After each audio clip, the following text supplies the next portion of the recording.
Something in the woods tonight. I figured I'd post this here to get some thoughts after I've terrified my wife. I want to preface this that I have hunted and hiked in the region since I was 9 years old. I am very familiar with the wildlife and the sounds of the forest. I am not really a believer in any of this sort of thing, but I don't really have an explanation for what happened tonight. I hiked about 1.5 miles through forest and swamp hunting deer today and got to the pocket of woods and field that I wanted to be in and climbed a tree hunt out of. By all accounts, this was an uneventful afternoon and evening until sundown. For about 30 straight minutes, I listened to a rabbit be tortured and just wouldn't die. If you've heard a dog or hawk or hunted rabbits, you know what I am talking about.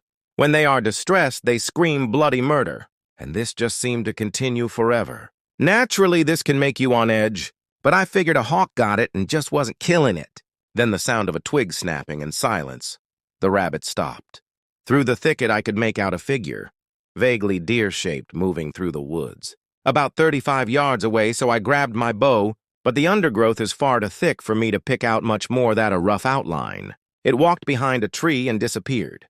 The sun is now fully set, and I am in the last 15 minutes of post. Sundown light, and I hear in a flat, emotionless child's voice coming from where that deer disappeared. Help! Help! Help! No fluctuation or distress to the voice, not said as if it asking for help. Just a statement, help, help, help. It said that probably 15 times, and then the woods went silent.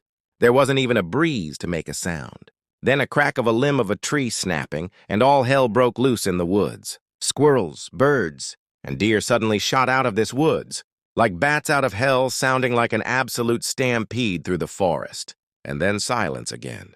To make things worse for me, I lost my hat-clipped light on my walk-in, and had to haul ass 1.5 miles through the woods back to my truck in darkness. My path only light by tonight's full moon.